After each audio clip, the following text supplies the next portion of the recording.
Welcome to KnotWork Myth and Storytelling. This is the show where ancestral wisdom meets the modern imagination. I'm your host and lead storyteller, Marisa Goudy. I'm a myth worker, a story healer, and a writing coach.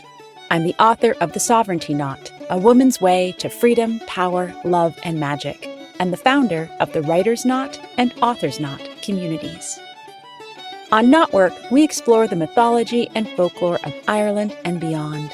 Whether you're drawn to Celtic culture and the power of the landscape, or whether you just like a good story and expansive conversation, you're in the right place.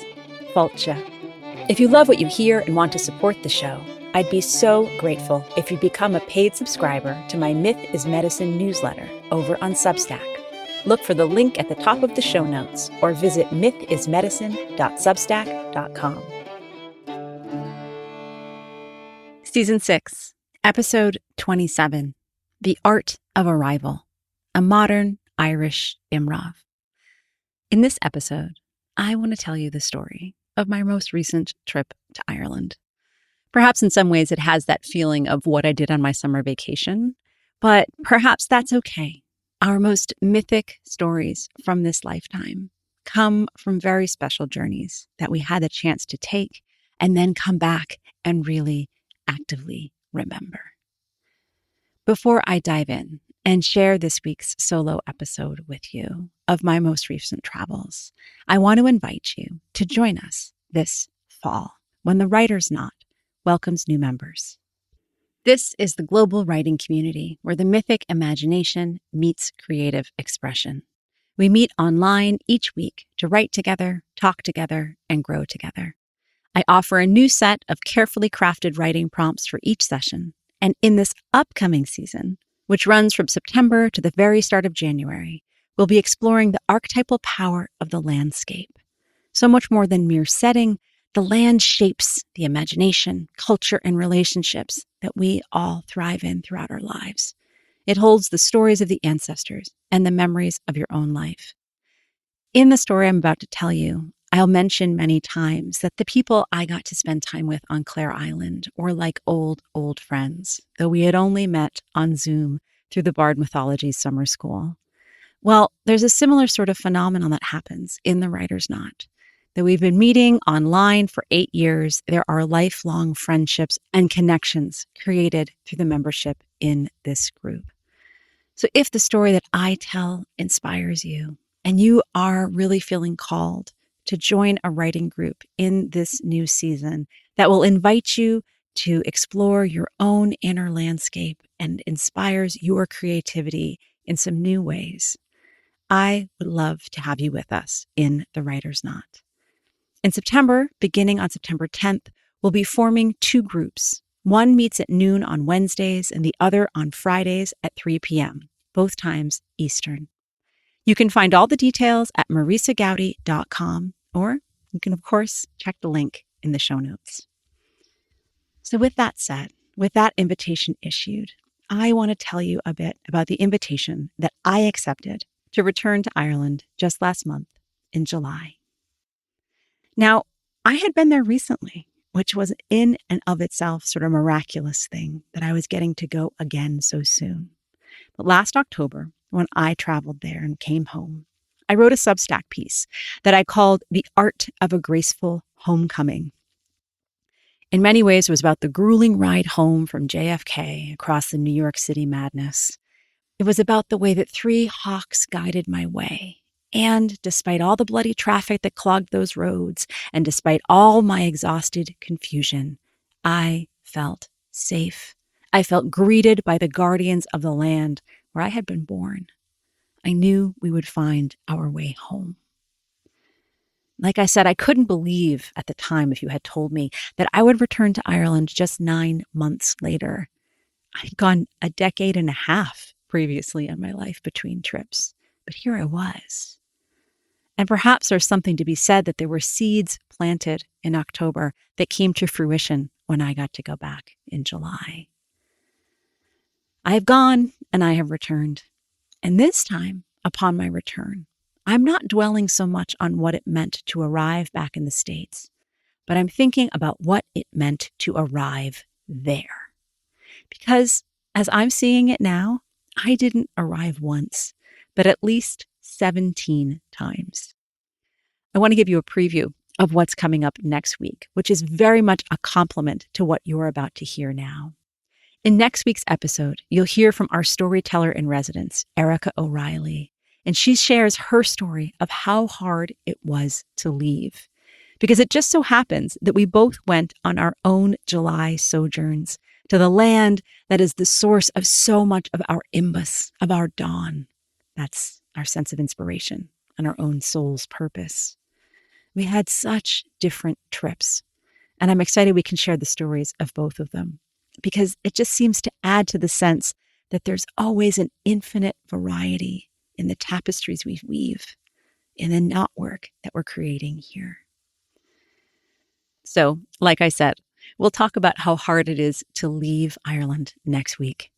But for now, I want to talk a bit about how hard and wonderful it is to truly arrive. I'm telling you this story in the spirit of an Immram, and that's one type of old Irish tale that narrates a hero's sea journey to the otherworld. And in it, I'm going to tell you 17 distinct moments of my arrival in Ireland. I'm a bit influenced by the old tale, The Voyage of Meldoon, which is probably the most famous of these Immram tales. But I'm only partially inspired. As I'll tell you in a bit, that particular story is deeply problematic, and I can't say it's a story that I love. But I do love that there's an entire category of tale in the Irish tradition devoted to wild voyages full of unexpected arrivals. Because I knew that arriving would be important before I even got on the plane. Shortly before I left, back in June, a sister mythworker, Tracy Chipman, invited me onto her podcast. It's called A Year and a Day. She invited me to explore the archetype of the mother and that beloved tale of the Selkie. If you're at all familiar with KnotWork or with Celtic mythology in general, you'll know that story of the seal woman quite well. And actually, you've already met Tracy here on the show. She came onto KnotWork about a month or two ago and told us a story that she had collected from the Outer Hebrides that calls together the Cailleach and a fabulous sort of sea journey as well. But in this particular conversation that I had with Tracy over on her show, and I will link to that episode in the show notes here, we ended up talking about the art of arrival. My upcoming trip was really present in the room for us, particularly because in this conversation that was focused on mothering and motherhood, we were both very aware that I was about to go to Ireland on my own. And even though it was a solo trip, myself as a mother was utterly central to everything about the journey. In my most recent trips over there in 2018, and then the trip I mentioned in October, I brought a kid with me. The last time I'd been to Ireland before that, 2003, with an old boyfriend. 15 years without being back to my most favorite place on earth. And then 2 trips that had to be designed around accommodating the needs and interests and moods of children. I've joked a lot that I'm going to have to write my own guidebook to what it's like to mother in sacred spaces. Because, I think I earned a lot of stripes the time that I brought my then 8-year-old into Owenechat, that famous, infamous cave of the Morrigan. And it was quite the experience and certainly something we'll never forget. And if you told my younger self that was going to happen, I never would have believed you. But it did. And mothering in Ireland has been wonderful. But this time was going to be different. This time I would get to arrive as myself. So past experience, including my own long-standing trouble that I've tended to have with feeling fully present in places that I've long visited in my heart, I knew I needed to tend to my sense of arrival on the land of Ireland. And that wasn't just about navigating the airport and finding my friend who was there to pick me up, but really being conscious about how I would arrive on the motherland, how I would find myself most fully in the arms of Mama Eru. So talking on Tracy's podcast at the time, it was easy enough to speak in hypotheticals about what might happen on a trip that was still 2 weeks away. I think I said something along the lines of I was actively wondering how I could ask the people I travel with how they could help me arrive and be there if I needed that sort of support. And it was kind of a bold thing to say at that moment, considering I'd never actually met the people I would be spending those 10 days with. Though, of course, as I said up at the top, this was a trip very much forged by the powerful alliances we can create on Zoom and WhatsApp and all of our myriad ways of connecting. Because we hadn't yet breathed the same air. But the connections we make in the digital realms, you know this as well as I do, they're often just as real and even more than something that can happen in a restaurant or when you meet somebody in your town.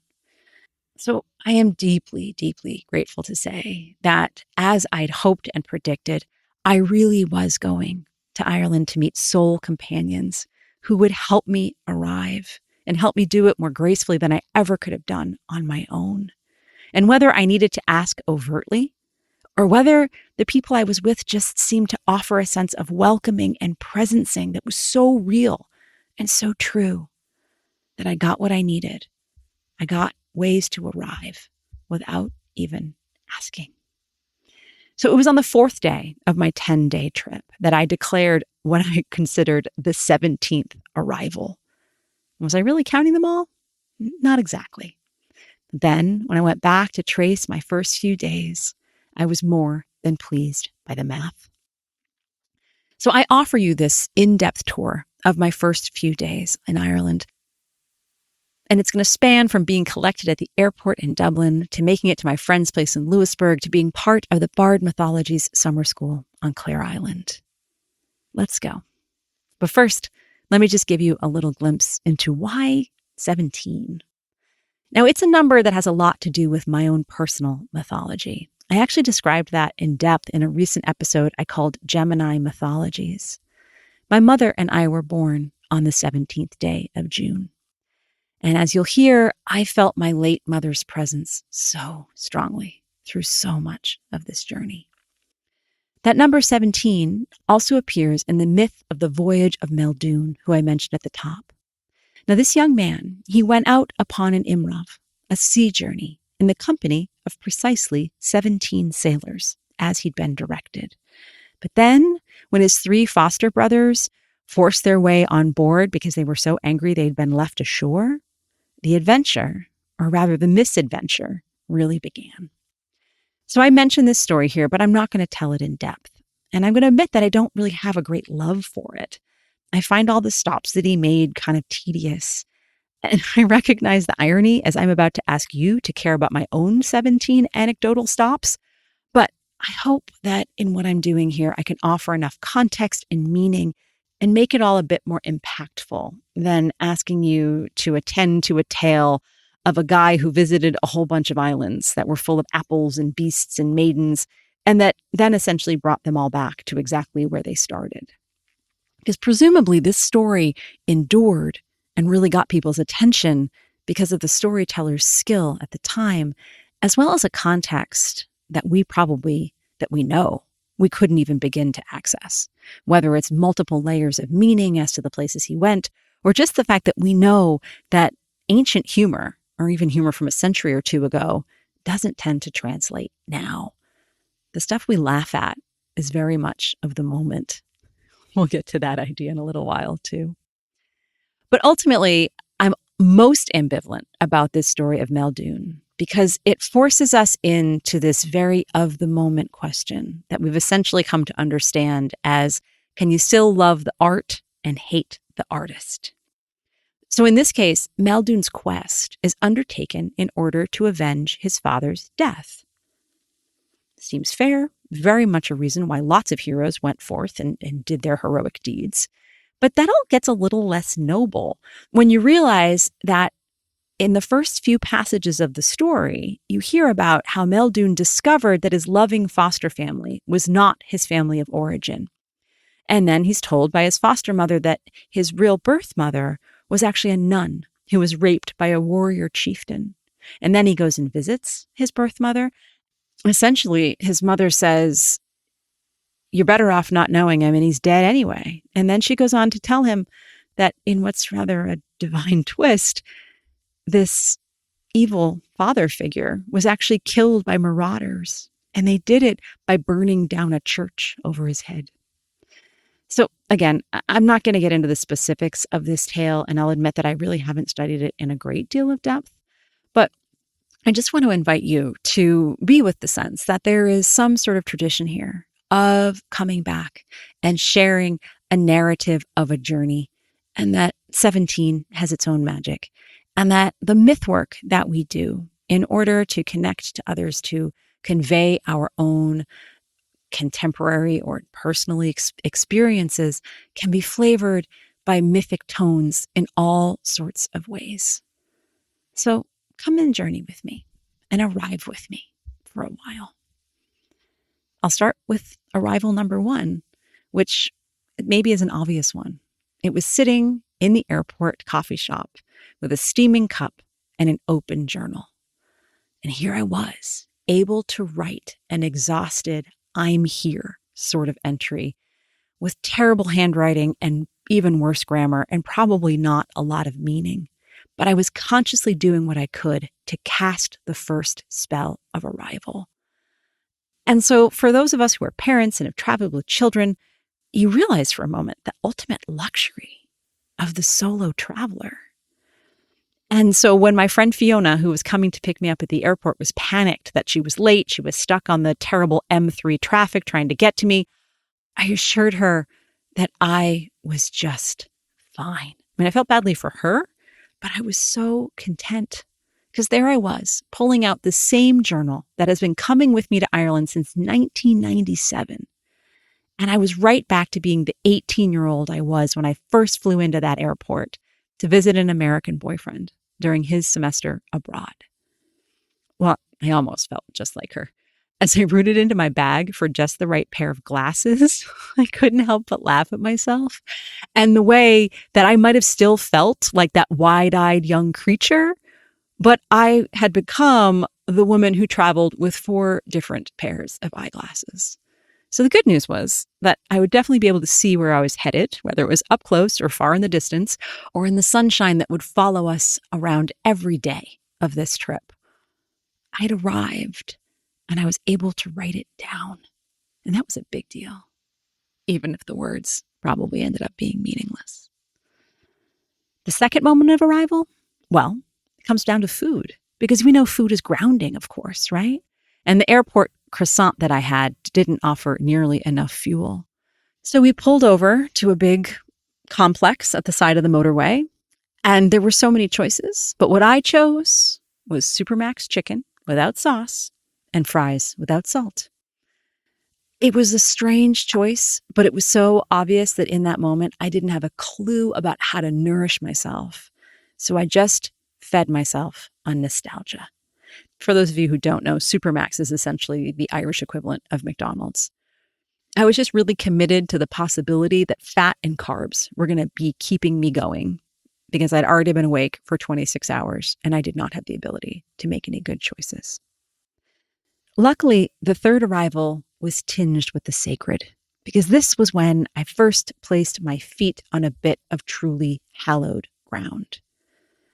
So we'd been driving from Dublin on our way to Mayo, and we were driving through Roscommon, and that's when we realized that Rathcrohan, the royal seat of Queen Maeve, was right there on the road.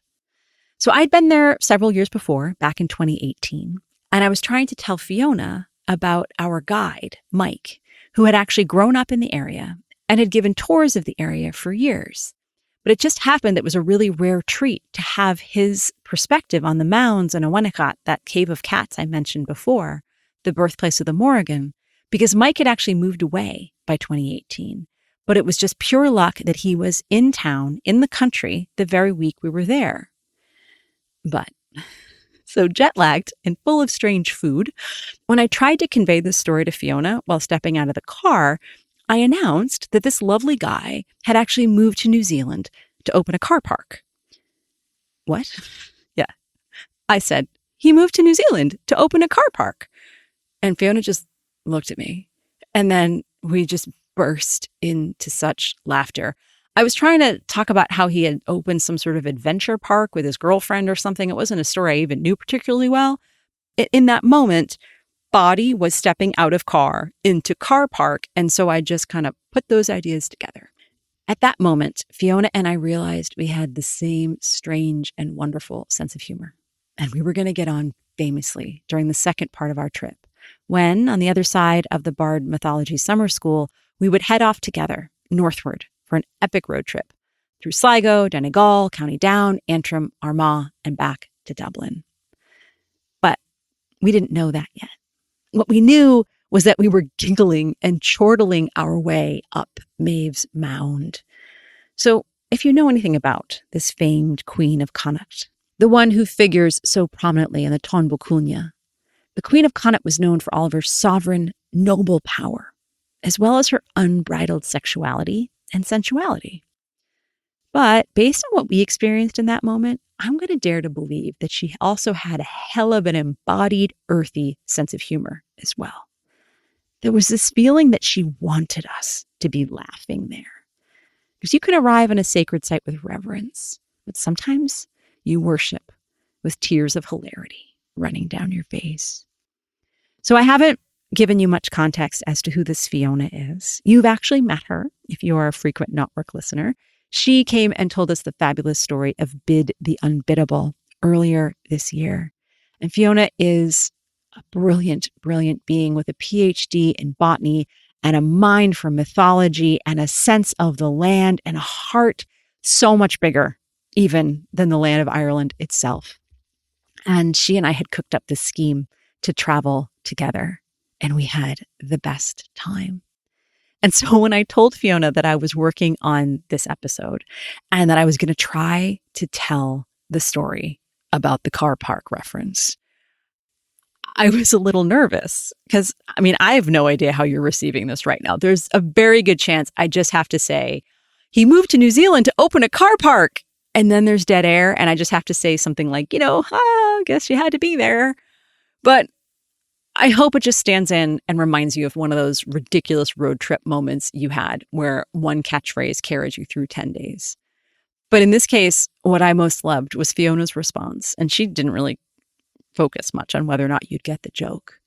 Instead, she wondered whether John O'Donoghue, who incidentally was involved in some of the first Bard summer schools decades ago, whether John O'Donoghue thought about the importance of a shared love of car parks when he wrote about what it means to find an Anam Cara. Because that's what I've got in Fiona, and I'm so grateful for that. And it just reminds me that with any good friendship, you keep finding yourself arriving at a sweeter, more hilarious level all the time. And we did in that moment at Rathcrohan, and we keep doing it. And cheers to friendship and gratitude and arriving in that gratitude. So back to the road, back to the trip, back to the fourth arrival. They'll go a little faster from here, I hope. That evening, Fiona dropped me off at the home of a college friend who lives in a small town not far from Westport in County Mayo. And I arrived into the most beautiful sense of domestic chaos and deep, deep family love. Her 3 gorgeous kids, all under 8, adopted me immediately. And there we were reading stories and exploring their gardens full of their little sacred fairy glens. And we bonded instantly. I'd left home to step out of my mama energy, but it was pure magic to be welcomed as the sort of auntie person and get anchored into the moment by 3 children who all wanted to try to sit on my lap at once. So I had arrived in Louisburg to clouds, but the next morning was clear, and there was Croagh Patrick standing sentinel outside my bedroom window. This iconic mountain, which you may know, is the site of such focused Christian worship, including the tradition of walking up the hill barefoot in honor of Patrick. But a friend of mine shared that this peak's older name is Cruachan Eagle, Eagle Mountain. And so this was really a moment of just feeling simply welcomed by the land as that mountain appeared. A little later in that morning, after my friend and her family had gone off to start their day, I had time to shower and reorganize my bags, all while blasting the Saw Doctors on my phone. My sixth arrival came with these guys. Now, they're the quintessential Galway band, and they wrote some fabulous songs about Mayo, too. And back in the 90s and early 2000s, they'd come and play at the Melody Tent on Hyannis on Cape Cod, where I'm from. And they'd always sell out because all the Irish kids who were there for the summer working on their J1 visas scooped up the tickets immediately. I finally did get there one year. In fact, I think it was that same summer that I got those tickets that I met my friend Mairead. Now, she has a gorgeous voice. And the night before, as I was going to bed, she sang those iconic lines to me. Will you meet me on Clare Island? Summer stars are in the sky. We'll get the ferry out from Runa and wave all our cares goodbye. Now, I hadn't thought of that song in years. And as far as I was concerned, it was just a lovely tune. But that day, I was about to hitch a ride to the Runa ferry and go to Clare Island. And suddenly, a younger version of me understood the lyrics that I'd yelled along with the band, and the timelines intermingled, and a bit more integrated, I arrived once again. The seventh arrival? Okay, well, first, it's probably misleading for me to have said that I hitched a ride to the ferry. That sounds like it was much more adventurous than it was. I was not standing on the side of the road with my bags and a thumb out. Instead, Mairead's gorgeous mom gave me a lift to the harbor. And she insisted on helping me get my bags out of the boot, and then we waved farewell. And I was, for the very first time, on my own on this trip. So I climbed onto the O'Malley's ferry with one of the folks that I'd met previously in some of the online Bard programs they run throughout the year. And that's when I felt myself stepping into my professional energy. I was there as the woman with the podcast, the woman who gets to talk about the myths of Ireland but tends to do it from 3,000 miles away. I got to arrive as someone who was here to do it in real life. The eighth arrival, stepping into Granuaile House. This was the place where we'd spend 3.5 days of the Bard. And by night, it was actually the place that was also the Gra wine bar. As you might know, Gra is love in Irish. I walked into that room and I gave and received so many hugs from so many people who I'd only known on the screen. There were the people I'd met specifically through the Bard, as well as those I'd met through mutual friends and connections and who'd been on the podcast. Tracy O'Connor, Mari Kennedy, Karina Tynan, as well as the founders of the Bard itself, Ellen O'Malley Dunlop and Sandy Dunlop. It was a feeling of being received by a chosen set of soul companions. I've never been on this island. I'd never been in a Bard circle in real life, but I felt like I was home. The ninth arrival, I guess it's a little bit more routine. It's what we all do at some level, what we're traveling. I would have to arrive again to myself in the mundane sense when I found myself in the quiet of my room at the B&B, doing all those awkward rituals of a traveler who's grown a bit rusty. Somehow it was harder to stay clear and organized when it was just me in a room with 2 beds. But I was able to sort out how to stash the suitcase and still access the sink. And I flopped down on the bed that we mined for 3 beautiful, though very often sleepless, nights. I was here. I had a first moment to think in quiet. I was here. My 10th arrival, the next day, was the arrival in the fullness of my anxiety. That's when I learned that they only take cash at Mary Agnes's B&B. And there's one other crucial thing is that there was no ATM on Clare Island. When I was in Ireland last year, I brought home most of the euros I'd gotten out of the bank because you could tap your card anywhere, even at the smallest pub, and we stayed at hotels rather than bed and breakfasts.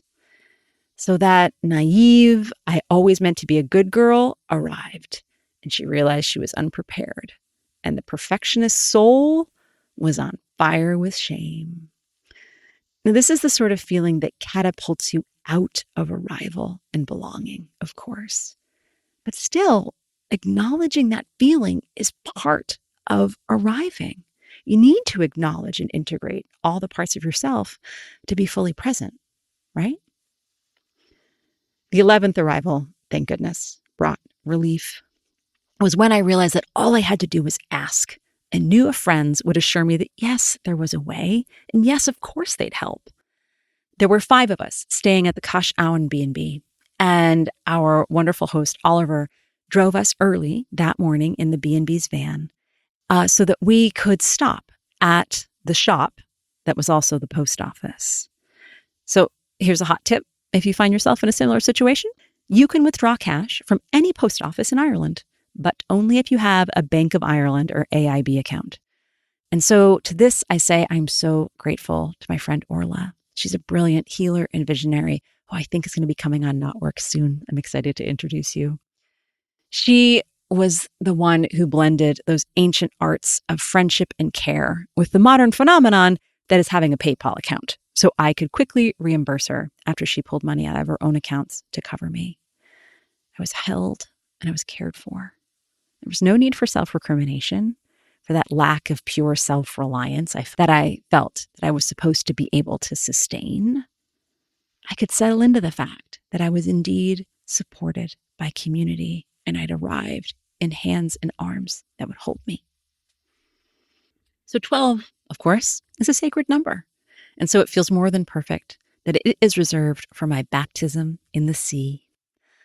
I was welcomed by Mama Ocean and all the worries were washed away. The only time I'd been in the Irish Atlantic was at about 1 a.m. off the coast of Dingle, fully clothed after a wild after-hours lock-in at Begley's Pub in 1999. Now, this particular swim and the several others that followed during my time on Clare Island was long, long overdue and such pure magic. Crystal clear Mediterranean-like waters, looking out to the mountains, including that shimmering Croagh Patrick. Oh, Mama Ocean, I could say, I am here. Thank you for welcoming me in.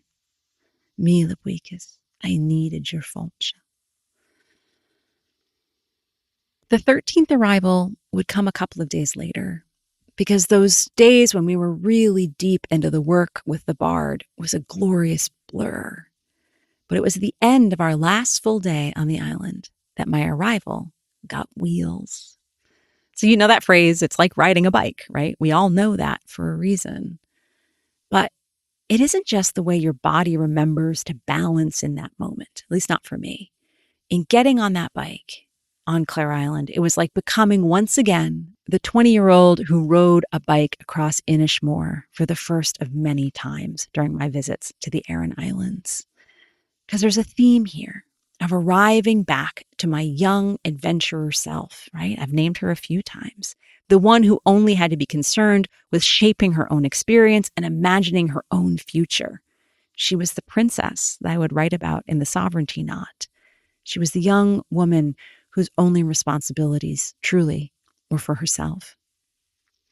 But again, remember where this particular story started, with that conversation I had with Tracy Chipman, which was ostensibly about my own experiences as a mother. In that conversation, we got to explore what it would mean for me to arrive in Ireland as a mother, because that would so certainly be a key part of my experience, even as I traveled without children. Because that bike ride, it took me to the 14th arrival. It took me to the core of my identity as a mother, now and across time. My friends and I biked to St. Bridget's Abbey, which is where Granuaile was buried. You may know her as Grace O'Malley, the pirate queen who sat down and negotiated with Elizabeth I. Now, the Abbey itself is stunning. There are medieval paintings on the ceiling that really feel so much more like ancient cave art. Pure. Like a window into a past that's so much further back than 1,000 years. There's all these mighty beasts and hunters and warriors. It was magical, like I said, but the moment of really potent arrival happened after. I followed my friends because we were doing that quiet thing you do at sacred sites, right? When you give each other space, but generally follow along together. And following their lead, I entered the more modern church beside the old abbey. Now, before we left town, and before my Wi-Fi connection cut out, because I did not get my cell phone to work in Ireland, and that was a brilliant choice this time, I have seen a number of WhatsApp messages from my kids. They said things like, "Mom, when can you talk?" And "Mom, I need you." Both daughters were texting, and my little one just wasn't okay. And at the moment when I'd seen those texts, I'd put it out of my mind because I could do that calculation that all parents must do at various points about whether this really is an emergency and when you can trust that there are caring adults in their presence who would have contacted me if something was truly, truly wrong. But here in the silence of this church, where people certainly still gather every Sunday, beside the statue of Mary and the painting of Bridget, yeah, everything hit. The fear and the reality, grief and the prayer, all wove together. Now, my mom and my Nana, who I mentioned many times in this show in various forums, they offered me a deep and abiding trust in the BVM. The Blessed Virgin Mother was only a Hail Mary away, right? And then Bridget had been my own guide since I chose her name at my confirmation. Because for all that I stepped away from Catholicism right around the time that I first set foot on Irish soil, there are still the deeper forces, the wild, loving, feminine forces that endure, that come from the land and that still show their faces inside the churches because they are indeed immortal. And I was wrapped in their presence. Because as I was standing there arriving at a church on a tiny island off the west of Ireland, I also could trust that my dad and my stepmom, who were taking care of my kids, were doing their absolute best, and that my husband could go out to Cape Cod where they were and bring them home if necessary. And also in the presence of the Blessed Mother and Bridget, and in the absence of my own mother, there was that irrefutable knowledge that if my mom were still here, it would all be different. If my mom were with my kids, then maybe they'd be okay in that very moment. So much magical thinking was happening in this moment. If my mom had been there during my kids' childhood, I would have had the freedom to travel to Ireland so much more often. But you see, I'd lost my mother 15 years before, when my oldest daughter was 8 months old. And in fact, the anniversary of her death fell right in the middle of this trip. And so I was carrying grief, albeit unknowingly, already. And now I was carrying a new grief as I worried about my children. But here I was able to arrive in the fullness of a grief, aspects of which I don't think I ever allowed myself to feel over all the years of keeping it together for my children. Here I was, a mother without her children in this moment, able to feel all the sorrow and the rage that my own mom had been taken too soon. And then to send the prayers, asking for help and more help. The friends I was with on this island had already shown such generosity and care that now I had the courage to ask for the same sort of generosity and care from the unseen, from my own beloved dead. In this moment of weeping, I arrived in Ireland as a true expression of myself, a motherless daughter who was also a mother of daughters. I arrived in the beautiful, exquisite pain and glory of being alive, even though we live in a life that's marked by death. But damn it, Mom, why aren't you here? That was setting me up for the 15th arrival, because the tears broke through some of the oldest dams within my heart. And I sobbed my way out of the church and let the tears fall on the fuchsia hedges and in the roses that grew rambling all across the stone walls. And then I found my breath and my eyes cleared, and I made my way back through the crowded churchyard, and I made my way back toward my friends. And that's when I saw it, a Canadian flag. My mom's parents were from the Canadian Maritimes. Our yearly trips to Prince Edward Island were our own sacred pilgrimage to experience the specialness of island life. Mom and Nana, Mary and Bridget, they were all looking out for us. And here was the flag to prove it. It was here and then that I was able to tell my friends Orla and Donna that I'd just achieved the 17th arrival. And I was able to thank them for holding the space I needed to truly, truly arrive. It was a fulfillment of that spell that I had woven on Tracy's podcast weeks before. And Orla actually remarked on the way that it was really amazing I'd been keeping track in that way. And I admitted that I hadn't really realized that I was, but it just felt true in my bones. The truth is, I was probably taking a little bit of poetic license there by declaring that that was the 17th moment.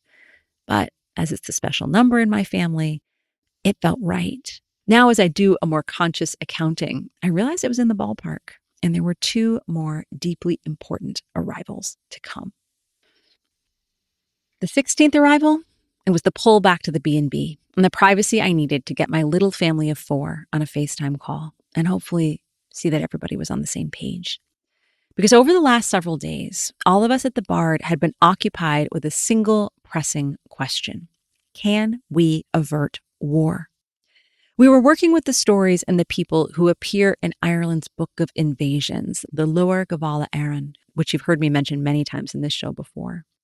Because Ireland does not actually have a creation story. Instead, it has a series of 5 different waves of arrival or migration or invasion, depending on who's translating it. And we were really looking at whether or not it would be possible to avert the war that came when the sons of Mill arrived on the shores. They were the final arrival and became the precursor to the Gaels of today. In addition to that, we were also working with the idea of the 5th province. And that's a space at the center of the land of Ireland that's dedicated to right rulership and identifying and representing the needs of all the other parts of the nation. It's this sort of strange, miraculous thing where a country that's cut up into the quarters actually has 5 pieces. Now, it's a powerful concept, but it really took on a profound sense of practical importance as I spoke with my husband and my girls. I did all that I could to give each one of us the space to express our own needs and interests. Perhaps you could say it was much like each of us was one of the 4 provinces of Ireland.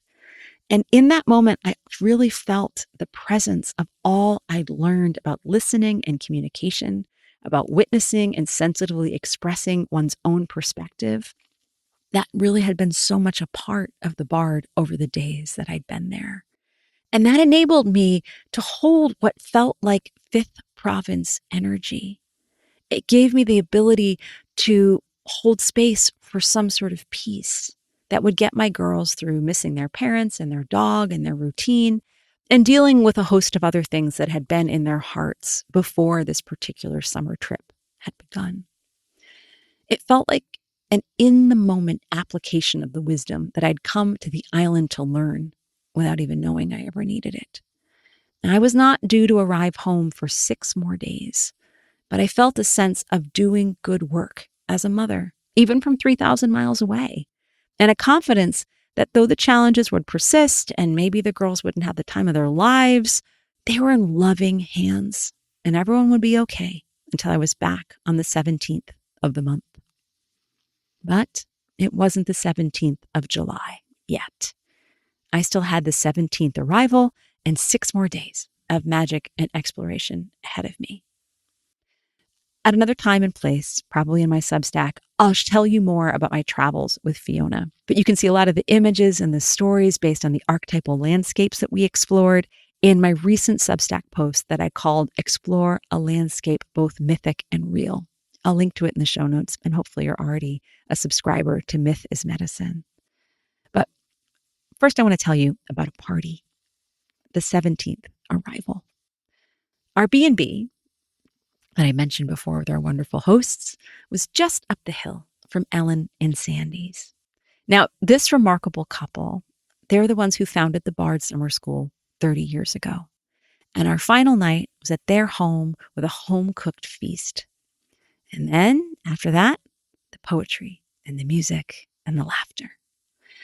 As that full buck moon of July rose over the water and peeked through the windows, we all gathered in the living room. The confident singers and those with the tremble in their voices. I'm definitely part of the latter. But gosh, I love the moments when I can gather the courage for the one song I trust myself to sing for a crowd. That old one, Red as the Rose. Yeah, we spent hours together on those couches and on the floor.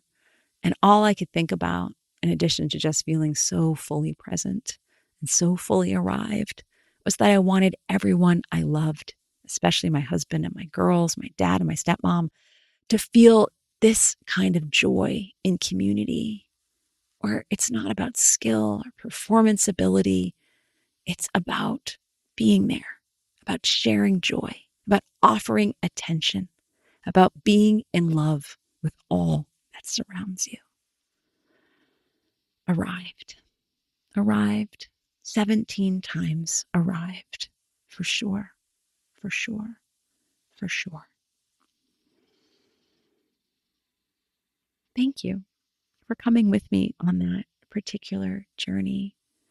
It feels much more of a risk to share this personal of a story on the show, and I really appreciate your presence in listening to it.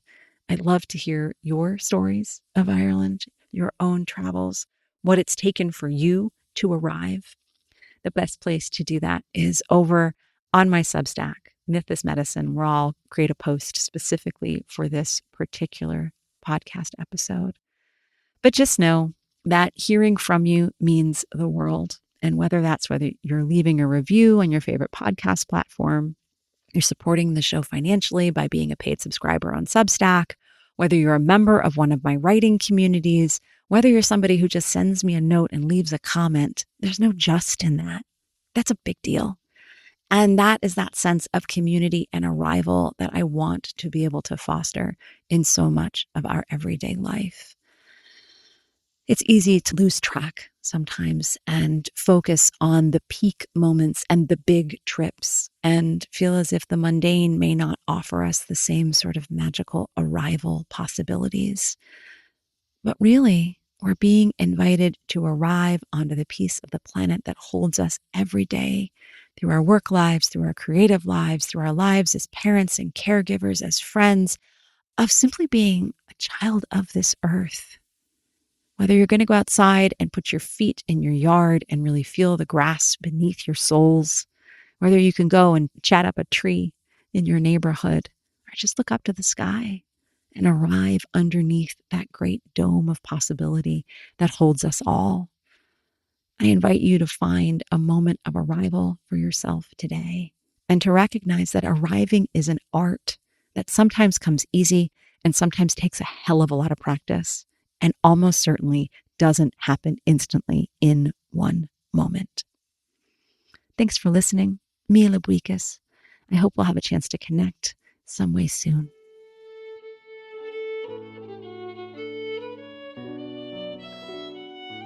Thank you for tuning in to KnotWork Myth and Storytelling.